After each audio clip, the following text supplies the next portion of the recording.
welcome to Canonical. I'm James Xiao, and I'm joined by Eyad Daris from Beijing, China. Eyad? Hey, what's up? Hey, Eyad. And Sam Spieler from somewhere in the Pacific Northwest. Yo. Hiding in his bunker. Yeah. Today, we are continuing our series on fiction exploring race in contemporary America with a critique of Tommy Orange's There. By the way, you can join our extended discussion on Reddit at Canonical Pod, and you can also find us on social media at Canonical Pod, all one word.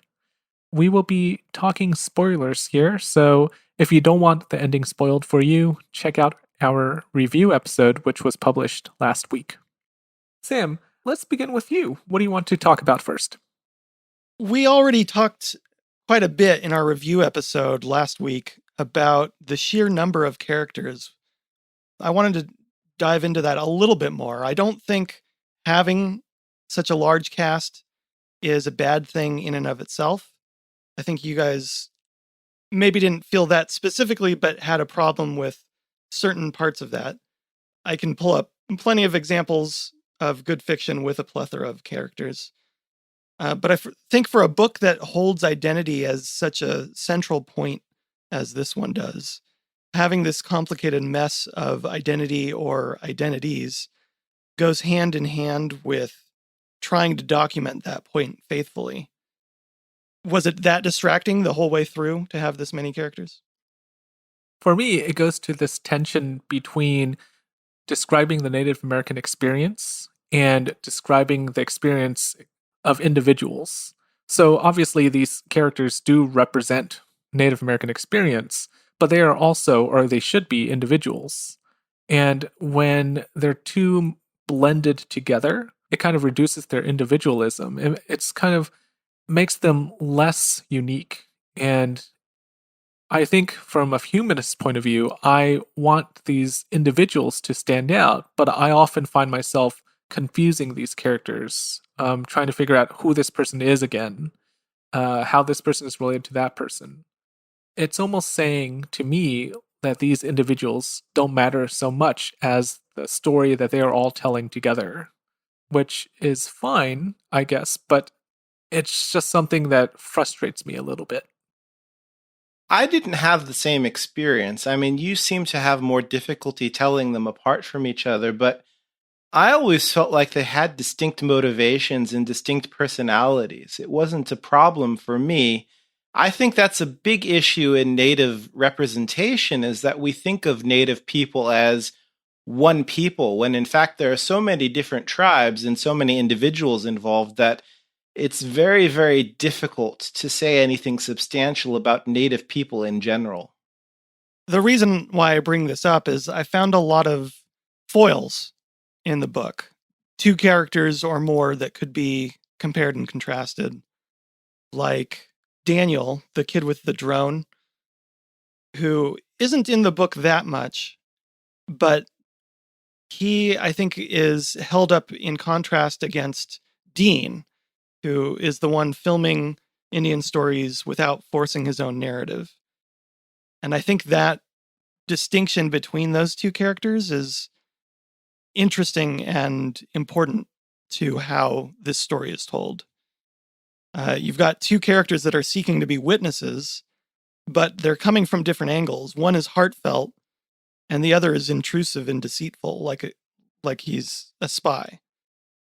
One is looking to lift others up and bolster his community, and the other is looking for money, for fun, and for his family, yes, but not for his larger family/community. And there were other foils like that. You've got Opal and her sister Jackie. The kids all have their own distinct personalities and are approaching things differently, even though we mostly just see Orville. Did that come across at all to you, having these different... They are similar. They are related problems, but they do have, as Eyad mentioned, very distinct motivations, I think. Okay, I didn't see the Daniel parallel with Dean the way that you saw it. I really saw Dean as more of a stand-in for the author himself because I saw Dean's mission as documenting the plight or the situation of the urban native person. And that's the same thing that Tommy Orange is doing. So I thought it was kind of a stand in for the author. In terms of Daniel, I thought that Daniel was like one of the few signs of hope in this novel because, well, he is from this impoverished community. At the same time, he is taking steps to improve himself, and he's learning about technology and he's learning about, programming and things. But at the same time, because of where he's from, his worldview is warped towards using these potential ways to lift himself out of that situation. He's using that tool to create weapons, and he's using that tool to plan robbery, which is tragic but also uplifting.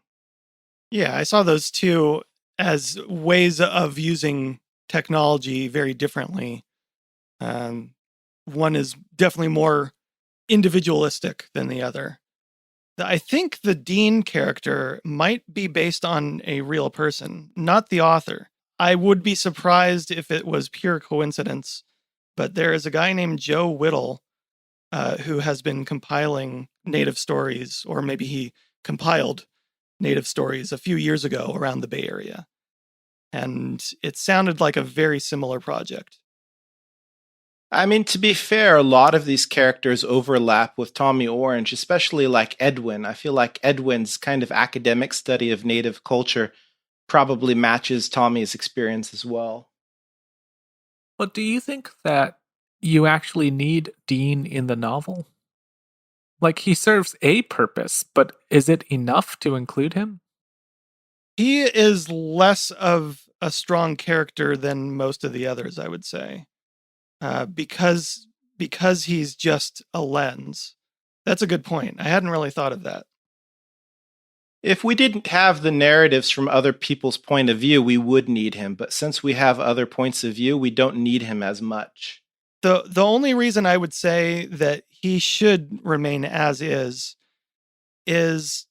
he serves to show that it's not just these stories, that everyone has a story and they're all the same and yet they're all different. And I guess the book in general kind of serves that purpose. But Dean, I think it focuses it slightly more on when he's interviewing that kid. It's a minor point. I remember it starts off really blasé and then dives into something really awful. Through that, we do get that story from Orville, and Orville tells it so matter of factly. Like, all he's there for is the money. It's very just offhand that he tells this story. Yeah, I think it goes to illustrate your point that this type of sadness is just so pervasive in their lives that even without digging for sadness, you just find it on the surface. I felt that way about a few of these characters, where I think they do serve a purpose in the novel, but I don't know if they're actually necessary. And I felt that way about Dean. I felt that way about Edwin and his whole family storyline, including his, I guess, his mother's boyfriend who works as a janitor. I just don't really see the point in a lot of these sections. There's a part of me that thinks, well, some of the writing is so good that, it doesn't matter if he leaves it in, but I don't know. I would actually think it would help a lot with the confusion if they were just cut out. Yeah, you know who's the worst? The worst is Bill Davis. That's Edwin's mommy's Yeah. her man. He's the worst because I feel like he's there just to interject this kind of very typical baby boomer sort of aversion to technology, which is just a very bland and insipid sort of point of view. And I think it's there to contrast with Edwin's addiction to the internet, but it's comparing something which is really, really rare. Like internet addiction, I don't think is that much of an issue. And it's just kind of contrasted with this very boring sort of, oh, using a smartphone is bad. Like it's just so tedious. He has a connection to Daniel through the drone and the Colosseum. I don't know if that's entirely necessary, but I feel like the drone is maybe kind of a Chekhov's gun in a way, that they all support each other. If you don't have the drone earlier, it comes out of nowhere at the end. At least in my theory, you need the drone as a contrast to Dean and his way of looking at things. I think it's Tommy Orange not being able to control himself. I see all of his connections as decoration. It's interesting on a superficial level. When you're reading, you say, oh, this thing is connected to that thing. But sometimes I felt like he was connecting things just for the sake of having them connected. It didn't add anything meaningful to the read. Yeah, and it feels weird because it sounds like we're workshopping a Pulitzer Prize finalist, Yeah. But the thing is, I wanted to like this book more.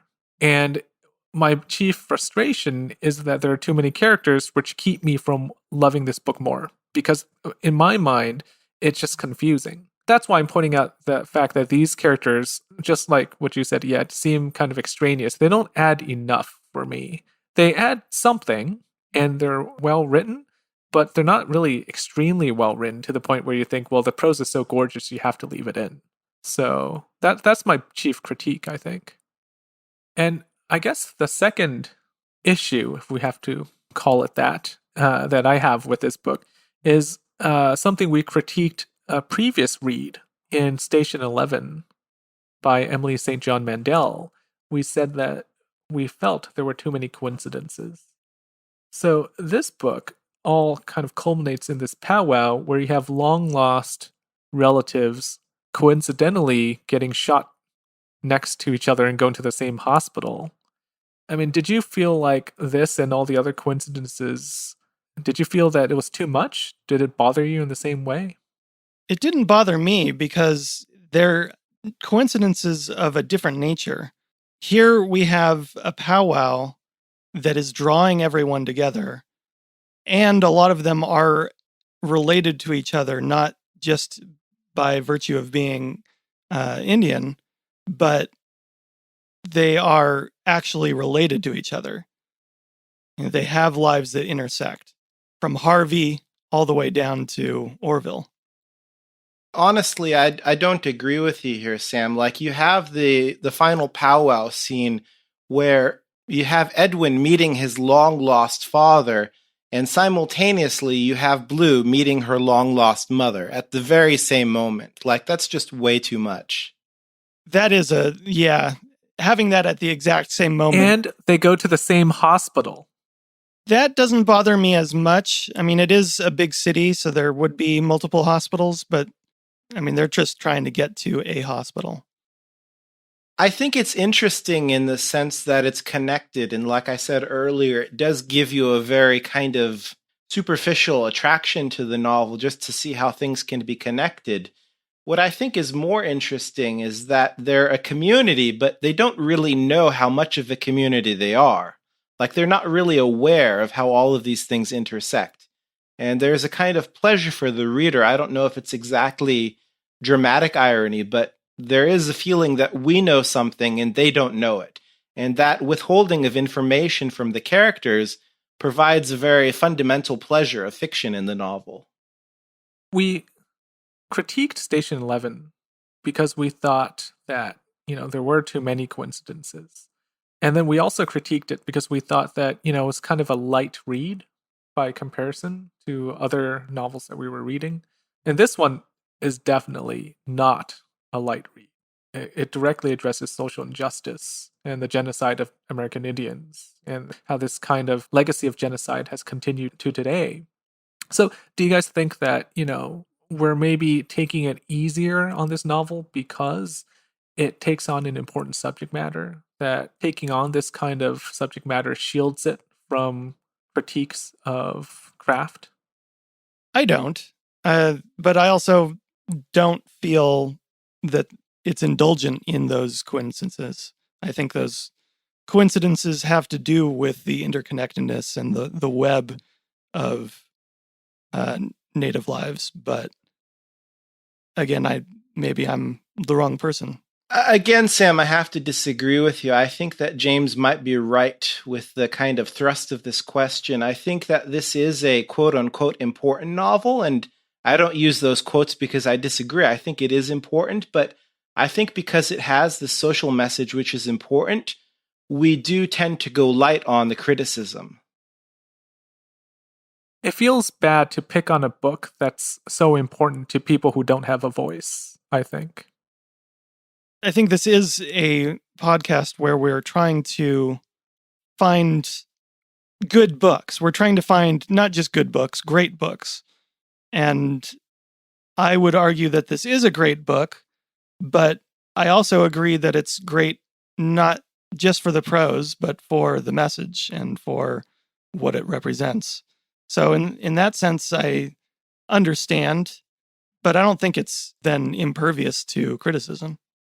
I think it's kind of interesting because this is like another way of viewing our kind of long running discussion of the social aspect of a novel versus the aesthetic value of a novel. I think it's another way of looking at this question, isn't it? And for much of our discussion, it's about why not have a well written book that also has a social message, like taking on social justice in some way. If the aesthetics are equal, wouldn't you want to read that kind of novel more?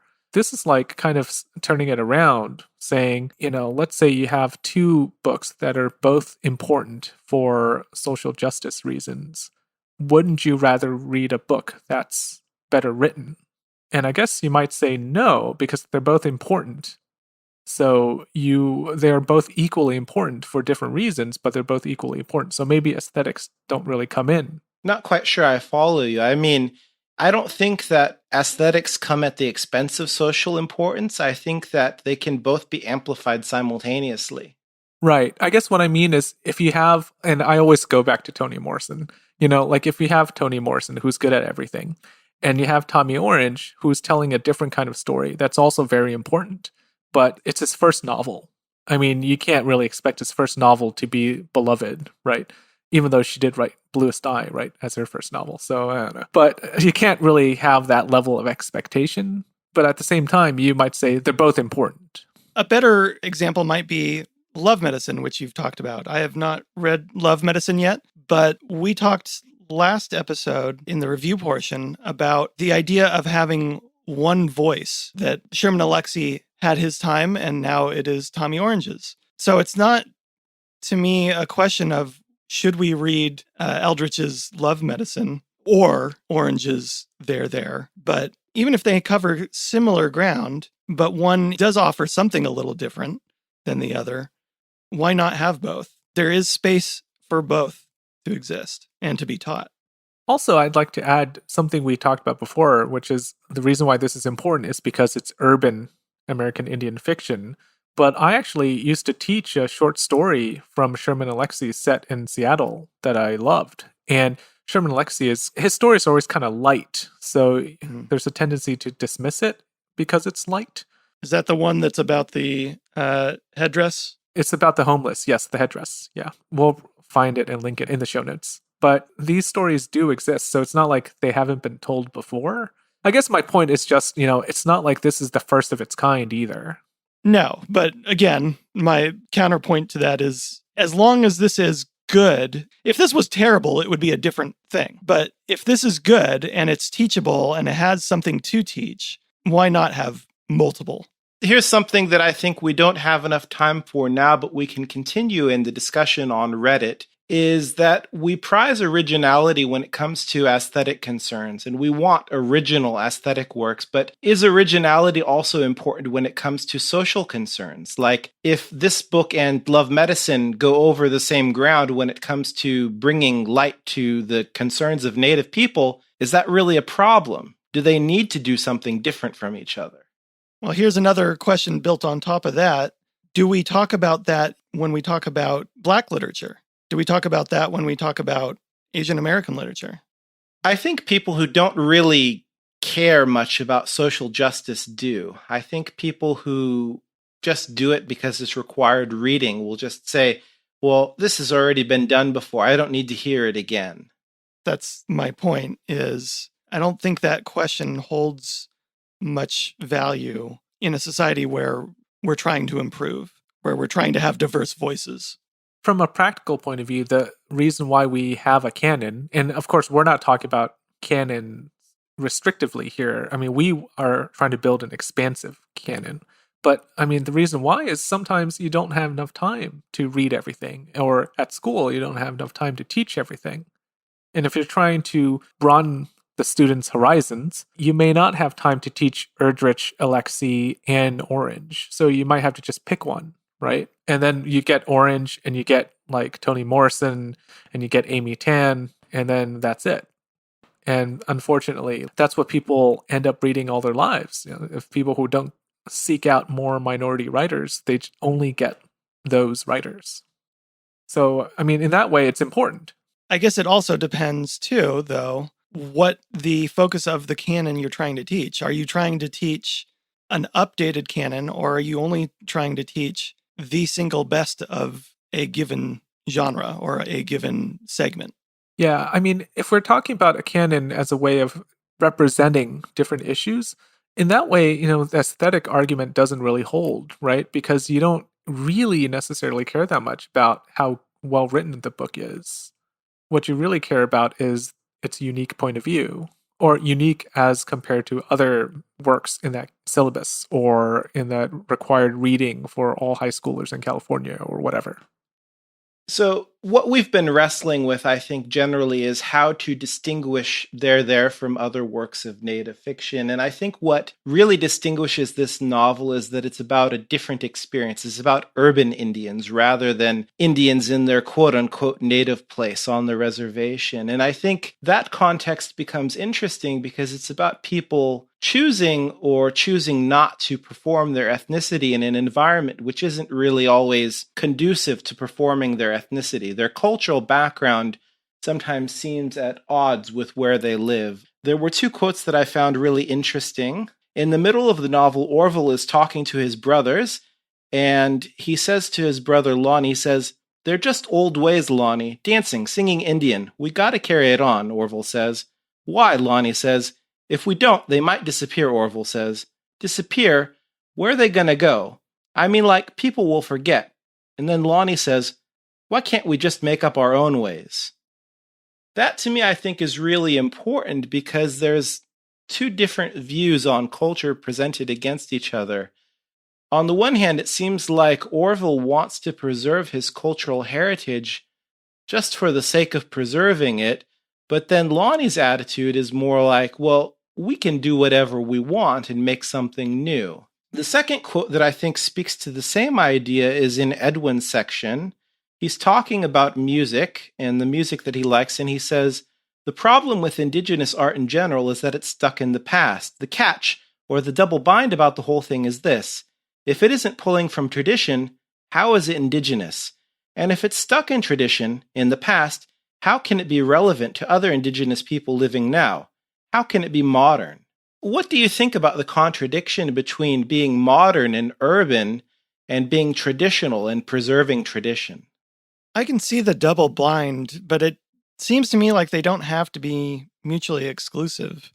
Native cultures have had to adapt and change. I guess that's become part of the heritage, part of the culture in a way. But I don't feel like Indian culture not mattering to Indians was the only message to take away from the book, or even from that passage in particular.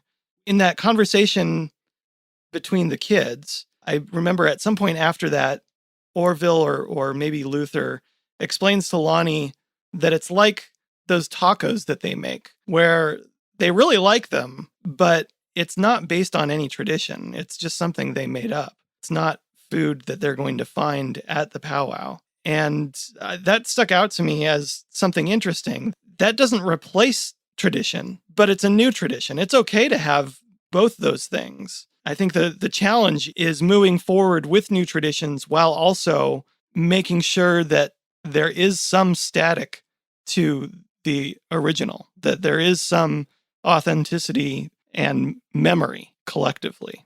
That's just it. I think what you're saying here gets to the point of my argument is that you're saying basically we need to preserve traditional culture because it's old and we can't abandon it. And what I'm saying here is informed by a philosopher, Kwame Anthony Appiah, who has this idea about culture. He says, culture matters because it matters to people, and people matter. So my response to this novel is if Native Americans don't care about traditional Native culture, does it matter? Do we need to keep it for any reason other than for the fact that it's old?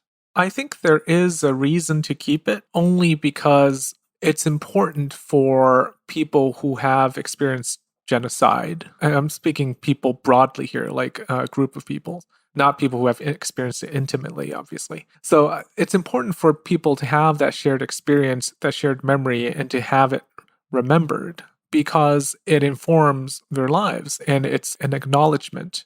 So, in that way, it's important. I think it's important for American Indians specifically because it's something that kind of binds them together. I'm not speaking generally of all people, but specifically Native Americans who have had the history of genocide erased. Because of that, it's important to have it. Just to that one point you're making, Eyad, like, why is it important? Is it important beyond just this one point? I think it's also important because of this fact. What I think dominant cultures have as a privilege is the privilege of making new culture. Because they're dominant, they have a position where whatever they do is their culture. To that end, I could say something like, wearing Ugg boots and going to Starbucks is the culture of white girls because that's what they do. And it's as much a culture as anything from like 19th century or 18th century literature. Like, that's culture in the broadest and most meaningful sense to me. From an anthropological perspective, that's as real culture as anything that we might think of as like highbrow or traditional culture. And I think that that's something that minority communities, they don't have. They're always being defined by the past. And I think that the specter of the past is something that really looms large over minority communities in general, but particularly over Native communities in the US because their past is so full of heartache and it's connected to a very specific, limited range of experiences that it's very difficult for them to be modern and Native at the same time. Or to put it another way, it's really difficult to be modern and also the other because, for example, a part of Asian American culture, and maybe it's not exclusive to Asian Americans, is like, for example, something silly like drinking boba tea. That's exactly what I was thinking of. That's exactly what I had in mind. Yeah. Because that's brand new. Like, that's not a traditional thing, but now that is Asian culture. Yes, Asian American culture, but also in, I guess, other parts of Asia. Yeah. Is it hard for the Native American experience to arrive to that point, the point of boba, because that genocide has been erased, because they're still in this state of not being able to rise the way other cultures have, the way other minority groups have? I mean, as a person who knows enough about Marx to believe in kind of cultural materialism, I do believe that culture is basically an offspring of money and an offspring of economic concerns. And I think that, we have boba because people have money. In Taiwan, they had enough money to spend time developing boba. And when Native communities have enough time to develop their own things, they'll develop their own boba. We're talking a lot about different communities, different minority communities, and comparing them to each other. I think generally the critical stance in contemporary America is that violence in minority communities is a result of the systemic inequality and oppression that these communities face. I agree with that, but at the same time, when I look at the violence that happens at the end of this novel, I want a stronger statement specifically rather than just kind of chalking it up to this violence exists in the Native community because they're minorities and they've been oppressed. I want more of a moral or ethical consideration of the violence. I feel like there should be something more to maybe not justify what happens, but to give us an ability to feel some kind of way about what happens. I feel like there's a void in the novel that needs to be filled. Well, I agree about that idea that violence in minority communities is a product of systemic racism and inequality. I think that violence at the end is making two other points that are related, but that the whole book has itemized the kinds of problems the native community or communities face. So this is giving us this intense version of that while leaving you with a darkness that isn't easy to swallow. It doesn't wrap up cleanly at the end. It doesn't have easy answers or explicit hope, because why would there be? But it's also, I think, a message to Indian groups that they have to be above this, that salvation is not coming at the hands of white people. There has to be more to the community than infighting. James, I think Sam is saying what I kind of saw in the novel is that I read between the lines, so to speak, and I saw that same message, but I guess I'm thinking it should be a little bit more explicit. What do you think? I would like it to be more explicit. I think that one of the difficulties is it takes on this theme of senseless violence. And to sort of render it to be true, you have to make it senseless. And you have to kind of not explain exactly everything that causes it. I understand the motivations behind why the characters do what they do, but a central question I have is what is it saying exactly about Indian on Indian violence? And on that end, I'm not sure because I don't know how to really understand this. Is he critiquing American Indians for sabotaging or deleting their own history? Is that what he's critiquing? Is he critiquing the ease with which Native Americans need to resort to crime to subsist? I'm not exactly sure what he's saying here.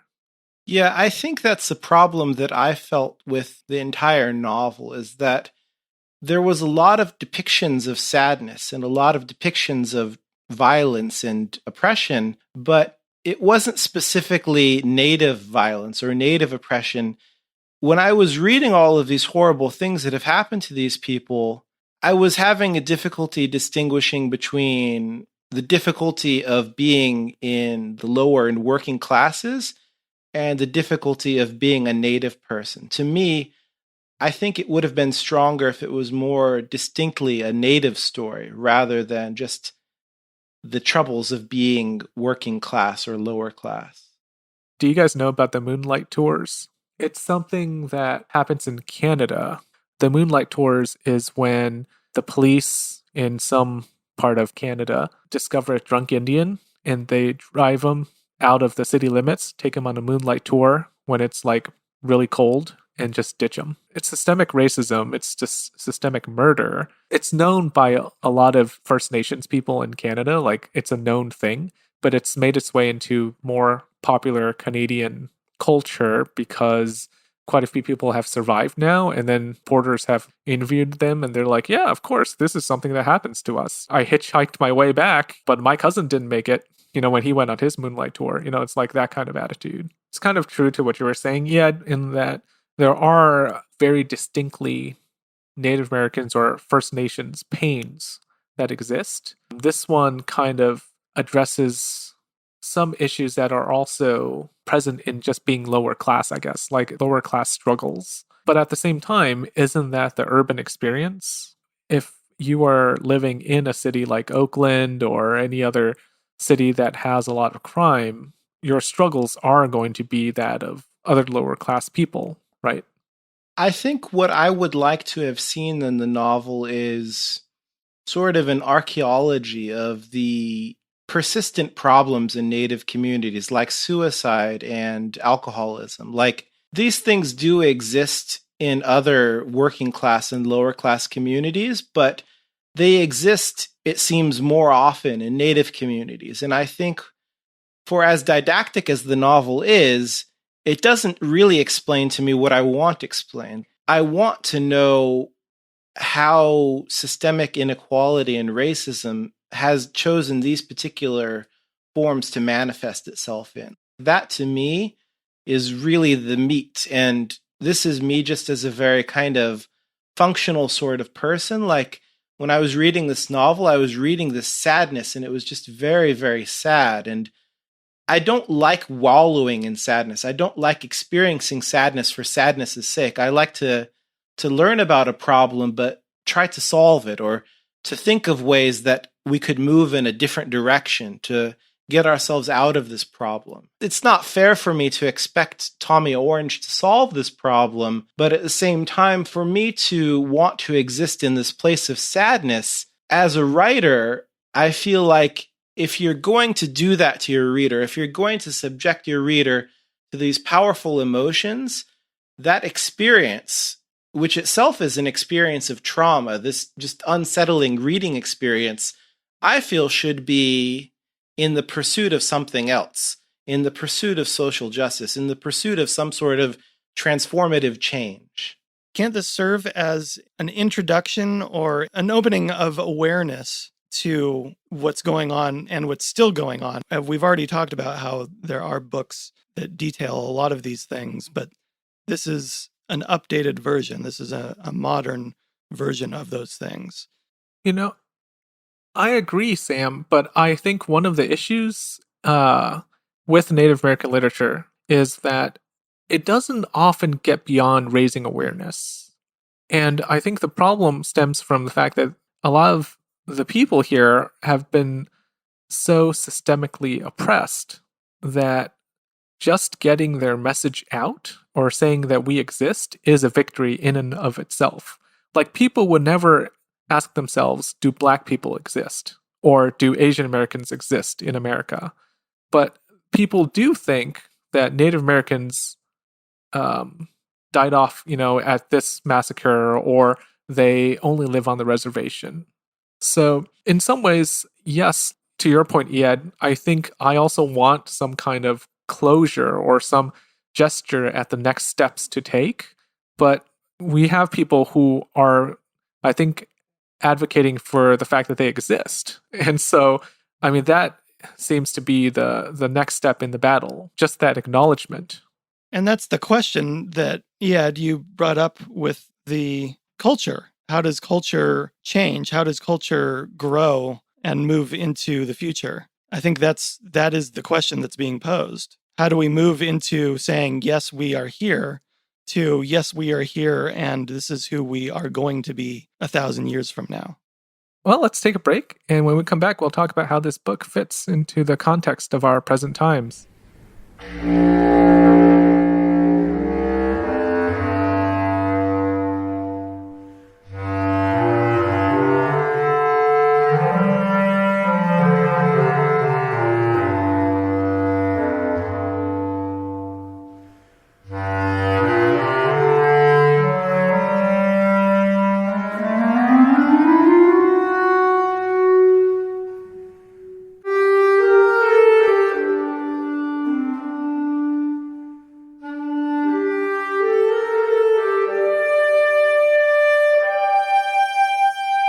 Welcome back. So, in the first book in our series, Race in Contemporary America, we read Sag Harbor, and we talked about how we thought maybe that was a book that was characteristic of its times, even though it was only written like 10 years ago, that perhaps it was already a little bit dated. Do you think that this book, There, is also a product of its times? That is, right now, when people are hyper aware of minority issues? I think that it's not dated in the sense that it won't work in the future, but I think it's a book that could only really exist and come to prominence at this moment. I think that even 10 years earlier, this book wouldn't have gotten the traction that it did. Why do you think so?